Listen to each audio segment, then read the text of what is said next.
He says, if I speak in the tongues of men and of angels, but have not love, I am a noisy gong or a clanging cymbal. And if I have prophetic powers and understand all mysteries and all knowledge, and if I have all faith so as to remove mountains, but have not love, I am nothing. If I give away all I have and deliver up my body to be burned, but have not love, I gain nothing. What's he saying there? God distributes gifts to the church. He gives us, some of us, the gift of knowledge. Some of us have the gift of speaking in tongues. Paul says, if I can speak every language under the sun, and I can tell you every truth, that's the truth that will save your soul, and I can answer all your problems, but if I do any of that without love being the motivator, I get nothing for that. I am nothing. He says, if I have faith so that I tell a mountain, get up, grow some legs, and jump into the ocean.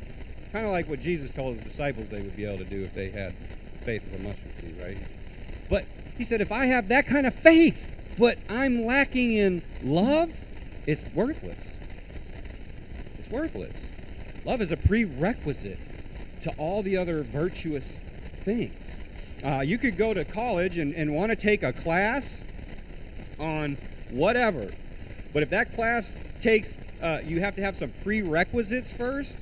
You go sit in that class all semester long, you could do the homework and turn it in, but you ain't going to get no credit for that class. You got to take the prerequisites first. The prerequisite to all other virtuous activities is love.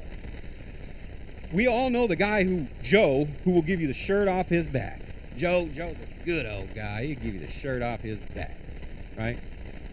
Well, if Joe's giving you the shirt off his back to be known as the guy who gives the shirt off his back, or because he knows that when he's in a jiffy, he hopes somebody's going to give the shirt off their back to him, and it's not done in love, Joe might be a good guy in front of us. That don't mean nothing with God. God sees the heart. He's looking for love. He's looking for love.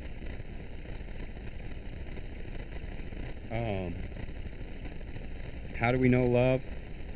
God is love. God is true virtue. Common virtue? Good. Fine. Hey, fear and pride could motivate it a little bit. Hey, good thing. Because this world would be a scarier place than it already is if that wasn't happening. If people weren't at least scared to be as bad as they want to be. Or common virtue, good, but true virtue, what Jonathan Edwards calls true virtue, that's got to be good through and through. That's got to be good to the core. It's got to have the motivation as well as the action. And we cannot, if we truly have sin, we cannot have the pure motivations, because pride or fear creeps in there. It's already there. Has the love of God gripped our hearts? Because here's the thing. We will love others to the degree with which we understand how loved we are by God. Because we're free to love. When we realize that the God who is love has set his affections upon us, we are now free to truly love, and we don't have to do it with any fear. We don't have to do it with any pride. We are doing it because we know we are loved. We have been changed by the love of God. We were once something, but God's love has come into our hearts. And now we are a vessel of his love, because that's the only true love. We got to know that love. We got to have received that love to pass that love on to others.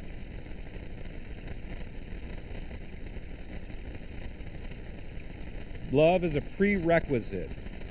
We can go work at the soup kitchen all day long. If we're doing that to be known as the soup kitchen guy, it's nothing. We have to know love.